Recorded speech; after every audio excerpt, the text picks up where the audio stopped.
मैं सड़क पर चलते हुए कुछ बदबूदार टोफू खा रहा था। तभी अचानक मेरी नजर अपनी अमीर गर्लफ्रेंड पर पड़ी। वह एक हैंडसम लड़के का चेहरा अपने हाथों में थामे हुए थी और अपने होंठ ऐसे सिकोड़ रही थी मानो उसे चूमने के लिए आगे बढ़ रही हो। एक पल की हैरानी और असमंजस के बाद मैंने समझदारी दिखाते हुए अपने धूप के चश्मे निकाले और उन्हें पहन लिया। मैं अंधा हूं, मैंने कुछ नहीं देखा। ऐसा नहीं है कि मैं डरपोक। बात बस इतनी है कि सुयाओ बहुत ज्यादा अमीर है। वह मुझे हर महीने 6 अंकों का भत्ता देती है। आसमान से एक जोरदार धमाके के साथ आपका यह विनम्र सेवक अपनी शानदार एंट्री करता है। जब वह किसी हॉट लड़के के साथ फ्लर्ट कर रही हो तो मैं भला उसे कैसे टोक सकता हूँ। अगर वह मुझे अपनी तीसरी, चौथी, पांचवी, छठी या सातवीं मालकिन की सेवा करने का भी हुक्म देती तो भी मैं एक पल की भी हिचकिचाहट नहीं दिखाता। मैं एक डरे हुए कुत्ते की तरह वहां से खिसक लिया और काफी मशक्कत के बाद आखिरकार एक टैक्सी पकड़ने में कामयाब हो गया। तभी सुयाओ का फोन आया। क्या हुक्म है मेरी प्यारी पत्नी? मैंने बड़े ही चाटुकारिता भरे उत्साह के साथ उसका स्वागत किया। मेरी चाटुकारिता का आलम यह था कि टैक्सी ड्राइवर भी मुझे तिरछी नजर से देखे बिना नहीं रह सका। मैं आज रात घर नहीं आऊंगी। उस औरत की आवाज में थकान साफ झलक रही थी। बाहर सोने का इरादा है? कहीं ऐसा तो नहीं कि यह कुतिया जैसी औरत उस हैंडसम लड़के के साथ रात बिताने का इरादा रखती है? अगर ऐसा है तो आज रात मैं अपनी मर्जी से जितनी चाहूं उतनी पार्टी कर सकता हूं। समझ गया मेरी प्यारी पत्नी। मैंने पूरी तरह से आज्ञाकारी बनकर हामी भर दी। मेरे होंठों के कोने खुशी से इतने ऊपर तक खिंच गए थे कि मानो टैक्सी की छत को छू रहे हों। लाइन के दूसरी तरफ कुछ देर के लिए सन्नाटा छा गया, लेकिन हल्की हल्की मुझे दांत पीसने की आवाज सुनाई दे रही थी। वेन जो तुमने यह भी नहीं पूछा कि मैं कहां जा रही हूं। लगता है इस महीने का तुम्हारा भत्ता थोड़ी देर से मिलेगा। क्या मेरी सैलरी काटना मेरी प्रोफेशनल ईमानदारी का अपमान है? तो मेरी प्यारी पत्नी आज रात तुम असल में किस चीज में बिजी रहोगी? ध्यान रखना कि तुम्हें थोड़ा आराम मिले। अगर तुम्हारा एक भी बाल भी टूट गया तो मेरा दिल टूट जाएगा। अब इसे कहते हैं 5 स्टार सर्विस। अब बात बनी। सुयाओ ने संतुष्टि से एक गहरी सांस ली। मैंने राहत की सांस ली। ठीक अगले ही पल दूसरी तरफ से एक नौजवान की आवाज सुनाई दी। क्या यह वही हैंडसम लड़का हो सकता है? एक समझदार पार्टनर होने के नाते मैंने सबसे पहले बात शुरू की। हनी तुम जाओ और अपना काम करो, मैं यहाँ अकेले भी ठीक रहूंगा। आखिरकार मैं उसकी नाइट लाइफ के बीच में कैसे आ सकता था? सच कहूं तो सुयाओ मेरी शुगर मॉमी है। जब मैं एक बार में वेटर का काम करता था तो वह हमेशा उसी सेक्शन में बैठती थी जहां मेरी ड्यूटी होती थी। नतीजतन मेरी महीने की टिप्स बहुत ज्यादा हो जाती थी। बाद में उसने मेरे सामने एक कॉन्ट्रैक्ट रख दिया। हर महीने 5 लाख रुपए उसके बॉयफ्रेंड होने का नाटक करने के लिए।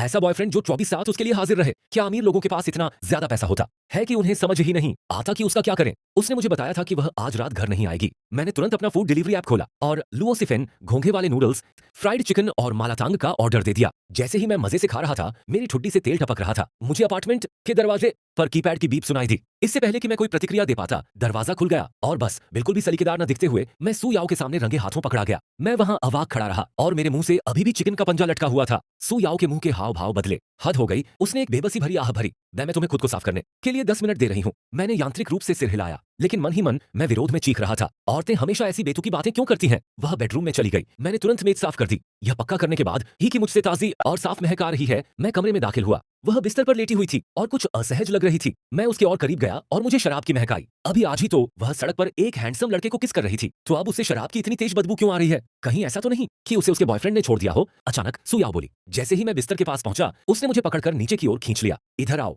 वह पोजीशन, खैर चलो बस इतना ही कहते हैं कि वह काफी उत्तेजक थी। मैंने धीरे से याद दिलाना, अब्बास मैं अपनी काबिलियत बेचती हूँ, अपना शरीर नहीं। उसने अपना चेहरा मेरी गर्दन के मोड़ में छिपा लिया और धीरे से गुनगुनाई। अभी तुमने मुझे क्या कहकर बुलाया? उसके लहजे में नाराजगी भांपकर मैंने तुरंत बात मान ली और खुद को सुधारा। बा बीवी, मेरी प्यारी बीवी। सुयाओ संतुष्ट लगी। फिर भी उसने मुझे जिस तरह से दबा रखा था उसमें जरा भी डील नहीं दी। बिल्कुल भी नहीं। उसने तो खर्राटे लेना भी शुरू कर दिया। जब भी उसका मूड खराब होता है आखिर में भुगतना मुझे ही पड़ता है। मिसाल के तौर पर यही पल ले लीजिए। मैं अभी अभी उसके लिए नाश्ता लाया था। उसने अपनी पलकें उठाई और मेरी तरफ देखा। कल जब तुमने मुझे देखा तो फौरन वहां से क्यों चले गए? कल मैं तो कितनी सावधानी बरत रहा था, फिर भी उसने मुझे देख लिया। दिन दहाड़े धूप में धूप का चश्मा पहनकर घूमना, मुझे न देख पाना तो मुश्किल ही होता। दत्त तेरे की, क्या मैं यह सब तुम्हारे लिए ही नहीं कर रहा था? मैंने मन ही मन अपनी आंखें घुमाई। फिर भी मैंने एक सफाई दी। मुझे डर था कि अगर किसी ने हमें पहचान लिया तो अजीब लगेगा, खासकर तब जब तुम अपने बॉयफ्रेंड के साथ थी। ये शब्द सुनकर उसके चेहरे के हाव भाव थोड़े सख्त हो गए। फिर ऐसा लगा जैसे उसने अपने दांत भींचकर अगला वाक्य बोला हो। बॉयफ्रेंड्स। मैंने पूरी गंभीरता से सिर हिलाया। मैं सचमुच बहुत सोच समझकर काम कर रहा था। अगर उसने तुम्हें पहचान लिया होता तो हालात बहुत जल्दी अजीब हो जाते। आखिरकार हमारा रिश्ता कोई पूरी तरह से जायज तो है नहीं। एक असली बॉयफ्रेंड बनाम एक कॉन्ट्रैक्ट वाला बॉयफ्रेंड, जाहिर है वे आपस में मिल नहीं सकते। मेरी समझदारी का तो कोई जवाब ही नहीं था। फिर भी उसका खूबसूरत चेहरा और भी उदास होता गया। नाश्ते से भरी मेज, उसने एक निवाला भी नहीं खाया, बस खड़ी हुई और वहां से चली गई और मुझे वहीं पूरी तरह से हैरान परेशान खड़ा छोड़ गई। उरी डिंग, मेरे फोन की घंटी बजी। दोपहर में मेरे लिए लंच लेकर आना। उसकी कंपनी की ऊंची ऊंची गगनचुंबी इमारत के सामने खड़े होकर मुझे उदासी की एक गहरी लहर महसूस हुई। इतने सारे 5 सितारा रेस्टोरेंट मौजूद होने के बावजूद उसे तो बस मुझसे ही टैक्सी मंगवा कर खाना मंगवाना था। विशाल कंक्रीट के खंभे से। जब उस हैंडसम रिसेप्शनिस्ट ने सुना कि मैं सुयाओ से मिलने आया हूं, तो उसने मेरी सादी सफेद शर्ट पर एक नजर डाली और मुझे नजरअंदाज कर दिया। दफा हो जाओ, कोई भी यूं ही अंदर आकर सीईओ से नहीं मिल सकता, तुम्हें अपॉइंटमेंट लेना होगा। मैंने अपना फोन निकाला उसे कॉल करने के इरादे से, लेकिन कोई जवाब नहीं आया। शायद पिछली रात काफी थकाने वाली रही थी। सोफे से टिककर बैठते ही मुझे तुरंत नींद आने लगी। जैसे ही मैं सोने ही वाला था, रिसेप्शनिस्ट की तीखी आवाज मेरे कान के पास गूंजी, सिक्योरिटी, इसे यहां से बाहर निकालो। इससे पहले कि मैं कोई प्रतिक्रिया दे पाता, दो हट्टे कट्टे सिक्योरिटी गार्ड्स ने मुझे पकड़ लिया और घसीटते हुए बाहर ले जाने लगे। मैं बस मुक्कों की बौछार करने ही वाला था कि तभी एक तेज रौबदार आवाज हवा में गूंजी। सुयाओ वहां आई, उसके चेहरे पर सख्ती थी। रिसेप्शनिस्ट तुरंत उससे लिपट गया। तुम्हें क्या लगता है तुम क्या कर रहे हो? सीईओ ये जबरदस्ती अंदर घुसने की कोशिश कर रहा था, मैं तो बस सिक्योरिटी से उसे बाहर निकलवा रही थी। सुयाओ ने बस उसकी तरफ एक ठंडी तीखी नजर डाली। उस आदमी की हरकतें तुरंत थम गईं। इधर आओ, तुम सबके सामने ऐसे हाथ क्यों हिला रहे हो और एक छोटे पिल्ले की तरह मुझ पर क्यों भौंक रहे हो? पता नहीं क्यों मुझे अचानक बहुत गुस्सा आ गया। वेंजो, उसकी आवाज थोड़ी नरम हो गई। मैं धीरे धीरे जानबूझकर उसकी तरफ चली। शुक्रिया। ये क्या था? मैं अभी लंच बॉक्स उसे देने ही वाली थी कि अचानक उसने अपनी बांह मेरी कमर के चारों ओर लपेट ली और मेरे होठों पर जल्दी से 2 बार चूम लिया। हमारे आसपास सब लोग हैरानी से एक साथ सांस रोक कर रह गए, खासकर रिसेप्शनिस्ट का चेहरा तो पल भर में सफेद पड़ गया। मैं मानती हूँ मुझे उसका हर पल बहुत अच्छा लगा। ओ अनी, उसने कहा कि मैं लो क्लास हूँ, कि मुझे यहाँ नहीं होना चाहिए। मैंने एक ऊंची बनावटी आवाज में शिकायत की, जैसे मैं कोई कैरन नखरेबाज औरत बन गई हूँ। जिसे यहाँ नहीं होना चाहिए वह यह है। सुयाओ ने यह बात बड़े ही शांत और सीधे अंदाज में कही, फिर मुझे सीईओ के प्राइवेट लिफ्ट में ले गई और अपने पीछे हैरान परेशान लोगों की भीड़ छोड़ गए। अब जब भी नई रिसेप्शनिस्ट मुझे देखती है, वह बड़े अदब से मुझे सीधे सीईओ के प्राइवेट लिफ्ट तक ले जाती है, जिससे मैं अपने इस नए नए मिले खास दर्जे का जी भर के मजा ले पाती हूँ। लेकिन एक दिन जब मैं लिफ्ट से बाहर निकली, तो मैंने एक हैंडसम लड़के को सुयाओ से बातें करते देखा। यह वही लड़का था, वही जो उस रात मिला था। मुझे पक्का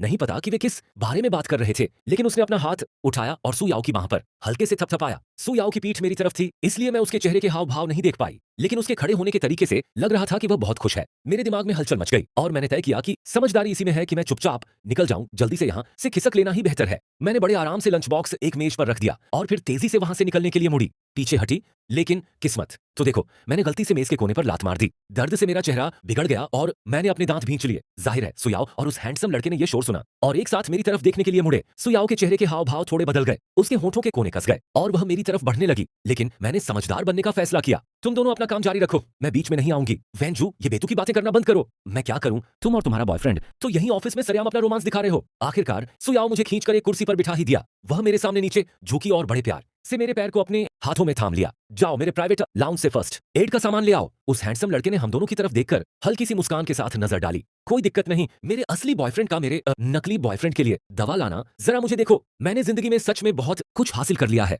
जब दवा लगाई जा रही थी तो वह हैंडसम लड़का पूरे समय हमारे ठीक बगल में खड़ा रहा। मुझे थोड़ी बेचैनी और घबराहट महसूस हो रही थी, कहीं वह यहीं इसी जगह मुझसे झगड़ा करने की कोशिश तो नहीं करेगा, और अगर मैंने गलती से उसे चोट पहुंचा दी तो क्या होगा। मैंने छटपटाकर अपना पैर पीछे खींचने की कोशिश की, लेकिन सुयान ने मुझे जरा भी हिलने नहीं दिया। ओ हिलो मत। मैंने कुछ समय पहले सुना था कि मेरी बहन ने एक बॉयफ्रेंड बना लिया है और वह काफी हैंडसम भी है। मेरी बहन? मैंने सुयान और उस हैंडसम लड़के के बीच अपनी नजरें इधर उधर दौड़ाई। तुम्हारा कोई छोटा भाई भी है? तुम क्या सोच रही हो? वह मेरा चचेरा भाई है। सुयान ने मेरी तरफ उस झुंझलाहट भरे अंदाज में देखा, जैसे कह रही हो मुझे यकीन नहीं हो रहा कि तुम कितनी नासमझ हो। उसने मेरे पैर पर जोर से एक चुटकी काटी। खैर, ये तो बहुत बड़ी गलतफहमी थी, लेकिन हम दोनों की आपस में बहुत जल्दी ही अच्छी जम गई। जल्द ही हम दोनों का असली स्वभाव सामने आ गया कि हम दोनों ही पूरी तरह से पागल लोग। तभी मुझे पूरी कहानी पता चली। यह सोमवार की बात है। उसकी आंख में एक कीड़ा फंस गया था। सुयान ने उसे निकालने के लिए सड़क पर ही उसकी आंख में बहुत देर तक फूंक मारी थी, बेचारा। लेकिन सबसे जरूरी बात यह थी, वहां कोई ऑफिशियल बॉयफ्रेंड नहीं था जो मुझसे हर्जाना मांगता। कोई ऐसा नहीं था जो मुझे सुयान को छोड़ने के लिए मजबूर करता। कितनी शर्म की बात है। सुयान ने मेरे चेहरे के बदलते हाव भाव देखे और उसकी नजर में एक खतरनाक तेवर आ गया। ओ वेंजो, बताओ मुझे ठीक ठीक बताओ कि तुम्हारे दिमाग में आखिर चलता क्या है? पूरे दिन हर दिन मैंने एक के बाद एक चापलूसी भरी बातें कह डाली और फिर मैंने वह देखा, सुयान के कानों के सिरे एकदम लाल हो गए। उसने अपना मुंह छिपाने के लिए अपना हाथ भी उठाया और धीरे से शर्माते हुए हंसी। कुछ साल तक ऐशो आराम वाली पूंजीवादी जिंदगी जीने के बाद मुझे असल में उससे थोड़ी ऊब होने लगी थी। इसलिए जब जो ही ने मुझे साथ घूमने के लिए कहा तो मैं तुरंत मान गया। जब हम रेस्टोरेंट पहुंचे तब जाकर मुझे एहसास हुआ कि कुछ तो गड़बड़ है। जो ये की मां ने उसके लिए एक ब्लाइंड डेट, अजनबी से मुलाकात तय कर दी थी। वह मना नहीं कर पाया, इसलिए वह मुझे अपने साथ ले आया ताकि मैं उसे हिम्मत दे सकूं। लेकिन मैं तो अभी तुम्हारी बहन को डेट कर रहा हूं। अगर उसे पता चल गया तो वह मुझे जान से मार डालेगी और सबसे जरूरी बात, वह मेरा भत्ता काट लेगी। जो ये बस मुस्कुरा दिया। मैं तुम्हें धोखा क्यों दूंगा? मैंने तुम्हें आज यहाँ किसी ब्लाइंड डेट के लिए नहीं बुलाया था। यह सुनकर मैं थोड़ा हैरान रह गया। क्या वह मुझसे कह रहा था कि मैं उसके साथ चलूं और उम्मीदवार को चुनने में उसकी मदद करूं? वह मुझे खींचकर एक सीट पर ले गया, फिर अचानक मेरे ऊपर ही गिर पड़ा। जैसा कि आप दोनों साफ साफ देख सकते हैं, मैंने तुरंत अपने मुंह में भरी कॉफी थूक दी। गे हूं। क्या कहा? मेरा परिवार ब्लाइंड डेट के लिए मजबूर होना उसकी परम आवश्यकता थी। जब मैं वहां हक्का बक्का खड़ा था, जो ने पहले ही मेरा डीला पड़ा।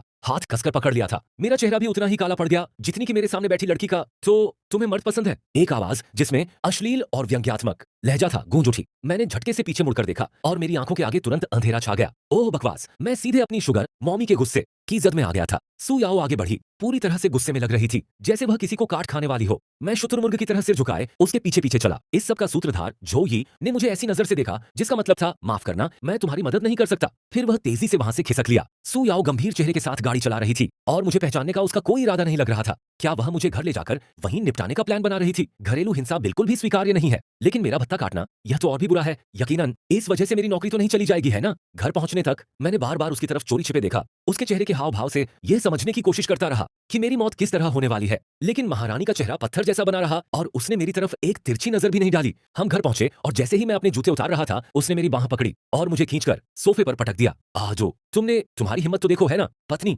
मेरी बात सुनो, मुझे इस मुश्किल से निकलने की कोशिश तो करने दो। यह तो जो ही था जो मुझे वहां खींच कर ले गया था। सच कहूं तो मुझे पहले से इसके बारे में कोई अंदाजा नहीं था। सू याओ की आंखों में हत्या का एक हल्का सा भाव कौंध गया। अब से तुम्हें हर दिन सुबह जल्दी उठकर मेरे साथ कंपनी आना होगा। अगर एक बार भी देर हुई तो तुम्हारा आधा भत्ता काट लिया जाएगा। नहीं, मेरा भत्ता कटने से ज्यादा बुरा और क्या हो सकता था? मुझ जैसे लाड़ प्यार में पले बढ़े और कामचोर इंसान को जबरदस्ती हफ्ते में 6 दिन सुबह 9 से रात 9 बजे तक की थकाने वाली नौकरी करनी पड़ेगी। मैंने उसे मिन्नतें की कि वह अपना फैसला वापस ले ले, लेकिन कोई फायदा नहीं हुआ। दिल टूट जाने पर मैं सो गया। मैं इतना निराश था कि बाद में जोई ने मुझे जो वीचैट मैसेज भेजा, उसका जवाब देने की भी मुझ में हिम्मत नहीं बची थी। लेकिन अगले दिन हमारी चैट लॉग में एक नया मैसेज दिखा। अगर तुमने उसे फिर कभी किसी ऊट-पटांग काम के लिए अपने साथ खींचा, तो मैं उसके लिए अभी एक लड़की ढूंढकर उसकी शादी करवा दूंगी। वह मनहूस औरत, उसने तो मेरे भाई को भी धमकी दे डाली और उसने मेरा फोन चुराकर उसका इस्तेमाल भी किया। मैं अभी बिस्तर से उठने ही वाला था कि तभी सू याओ कमरे में आ गई। मेरा गुस्सा, जो कुछ ही पल पहले इतना तेज था, पल भर में ही शांत हो गया। शुगर डैडी जो भी कहते हैं वही पत्थर की लकीर होती है। आज काम पर मेरा पहला दिन था। जैसे ही मैं रिसेप्शन एरिया के पास पहुंचा, फ्रंट डेस्क पर मौजूद हैंडसम लड़के एक साथ झुककर मुझे नमस्ते करने लगे। एक स्टीम्ड बन, भाप में पका बन चबाते हुए मैं लिफ्ट में चढ़ गया। मैंने अपने फूले हुए पेट पर हाथ फेरा। पूरा एक बन खाने के बाद भी मुझे अभी भी भूख लग रही थी। शायद ये मेरे बर्ताव की वजह से था। उसने मजाक में कहा, पिक्सी का सामान भी इतना ज्यादा नहीं है। मैंने उसके कपड़ों पर तेल लगाया जैसे मैंने उसकी पीठ को नुकसान नहीं पहुंचाया हो। सू याओ ने घिनौने तरीके से उसे खींच लिया, लेकिन लिफ्ट इतनी ही बड़ी थी। मेरा बैलेंस बिगड़ गया और वह लिफ्ट की दीवार से टकरा गया। लिफ्ट के दरवाजे खुले और हमसे मिलने आई सेक्रेटरी की मुस्कान गायब हो गई। मेरी गर्लफ्रेंड दूसरी पीढ़ी की बहुत अमीर वारिस है। उसकी माँ जाहिर है बहुत अमीर है। तो जब मैं चुपके से उसकी माँ के अपॉइंटमेंट के लिए पैसे देने गया, तो मैंने पहले ही गिफ्ट देने और चेक कैश कराने के पूरे प्रोसेस के बारे में रिसर्च कर ली थी। यह रोमांचक पल आखिरकार आ ही गया। उसके परिवार की दौलत को देखते हुए एक चेक कम से कम 8 अंकों का तो होगा ही। मैं खुशी से हंसे बिना नहीं रह सका। हालांकि उस शानदार कॉफी शॉप में ये थोड़ा अजीब लग रहा था। ऐसा लगता है कि मिस्टर वैन इस मीटिंग से बहुत खुश हैं। मैंने जल्दी से यांग शांगटियन के होंठ दबाए और पक्का इरादा कर लिया, मैं सू याओ को कभी नहीं छोड़ूंगा। हम सच्चा प्यार हैं। सू याओ की माँ एक पल के लिए हैरान रह गई, फिर धीरे से हंसी और अपने बैग से कुछ निकाला। अपनी 20-20 नजर से मैंने चेकबुक साफ देखी। यह आने वाला था, यह आने वाला था। इस किस्मत वाले पल ने मुझे जोश और कांपते हाथों से भर दिया। सू याओ की माँ ने मेरी घबराहट देखकर मुझे धीरे से दिलासा दिया, घबराओ मत, सिर्फ एक चेक हमें अलग नहीं करेगा। मैंने इस बेइज्जती वाली हरकत के लिए उन्हें जोर से डांटा।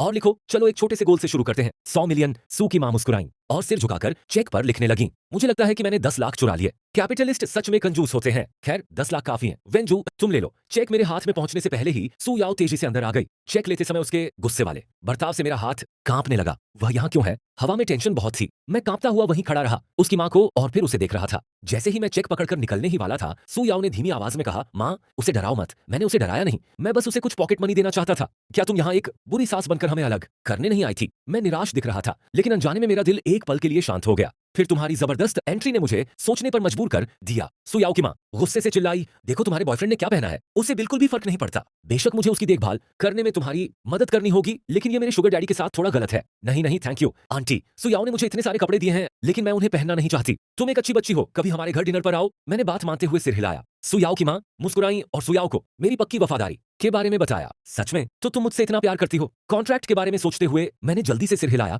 मेरा डेडिकेशन कमाल का है। हैरानी से उसकी भौहें थोड़ी सिकुड़ गईं। वह बहुत अच्छे मूड में लग रही थी। मेरे परफेक्ट प्रोफेशनलिज्म ने जरूर उसे खुश कर दिया होगा। सू याओ की माँ ने सू याओ को कुछ बार आवाज दी, फिर अपना बैग उठाया और चली गई। मैंने टेबल पर रखे चेक को देखा, फिर अपने बगल में सू याओ को देखा। मेरे हाथ उसे पकड़ने के लिए बेचैन हो रहे थे। तुम यहाँ क्यों हो? अगर मैं नहीं आती तो क्या तुम पैसे लेकर भाग जाती? मैंने तुरंत इनकार में जोर से सिर हिलाया। मैं कैसे कर सकता हूँ, मैं तो अभी भी यही हूँ, मैंने कहा। मेरी आंखों में मुश्किल से दबी हुई इच्छा चमक रही थी जब मैंने चेक देखा। जल्दी करो, मुझे ये मिलियन दो। ये लो, ये मेरी माँ का लाल लिफाफा है। मैंने खुशी से सिर हिलाया। चेक लेने ही वाला था कि उसने पीछे खींच लिया। मुझे एक किस दो और मैं तुम्हें दे दूंगी। मैं एकदम चुप हो गया। कितनी बेशर्म रिक्वेस्ट है। बेशक मैंने मजाक उड़ाया। 1 मिलियन, एक किस काफी नहीं है, कम से कम 10 तो होने ही चाहिए। मैंने एक प्यारी सी मुस्कान दी और किस करने के लिए झपटा, लेकिन सुयाओ हंसी और टाल गई, लापरवाही से मेरे बालों में हाथ फेरते हुए। हाथ में 2 महीने की सैलरी। मेरी गर्लफ्रेंड एक सुपर रिच सेकंड जनरेशन वारिस है। उसके आसपास बचपन के बहुत सारे लवर होंगे, लेकिन मैं उसके साथ 2 साल से हूं और एक भी नहीं देखा। क्या टीवी ड्रामा सब झूठ होते हैं? मैं हमेशा की तरह सुयाओ के पीछे कंपनी चला गया। जैसे ही हम लिफ्ट से बाहर निकले, मैंने उसकी सेक्रेटरी को देखा। वहां खड़े एक हैंडसम लड़के ने सुयाओ को देखा। उसकी आंखें तुरंत चमक उठी। सिस्टर याओ। सुयाओ ने थोड़ी देर हैरानी के बाद उसे यूं ही नमस्ते किया। अगर तुम्हारा सरनेम ये है तो तुम मेरी कजिन नहीं हो। मैंने गुस्से में अपना हाथ थपथपाया, लेकिन फिर मैंने देखा कि ये झुंड मुझे घूर रहा था। मैंने उसकी आंखों में नफरत और घिन देखी। हमारी पहली मुलाकात में इतनी गहरी दुश्मनी। दूसरी ओर सुयाओ ज्यादा उत्साहित नहीं थी। उसका चेहरा पीला पड़ गया था। दोनों यूं ही बातें कर रहे थे। चूंकि मैं शामिल नहीं थी, इसलिए मैं जाना चाहती थी, लेकिन सुयाओ ने मेरी गर्दन पीछे से पकड़ ली। तुम कहां जा रही हो? तुम एक हैंडसम लड़के से बात कर रही हो और फिर भी तुम मुझे नोटिस कर रही हो? हनी, मुझे थोड़ी नींद आ रही है, मैं थोड़ी देर सोने जा रही हूँ। लाउंज में जाओ, इतनी सुबह कोक मत पीना, मैं बाद में डाइट पर हूँ। सुयाओ ने प्यार से मेरे गाल पर चुटकी काटी। मैंने सिर हिलाया। युगवांग ने ये झुके चेहरे पर नजर डाली और देखा कि वह और भी बुरा लग रहा था, लेकिन मुझे ज्यादा फर्क नहीं पड़ा। मैंने हमेशा की तरह खाया पिया। जैसे ही मैं अपनी दवा लेने के लिए बाथरूम की तरफ भाग रहा था, मैंने कुछ गपशप सुनी। वो मिस्टर ये हमारे सीईओ के बचपन के प्यार, उनका व्यवहार पक्का आजाद है। लगता है उनकी सीईओ से सगाई हो गई है। सगाई हो गई है ताकि मैं फिर से चेक से नहाए जाने की खुशी महसूस कर सकूं। मैंने अपने दिल में अजीब भारीपन को नजरअंदाज किया और खुशी खुशी चेक कैशिंग प्रोसेस को याद किया। मैं आज सच में उठ नहीं पाया। मैं सुयाओ के साथ कंपनी नहीं गया।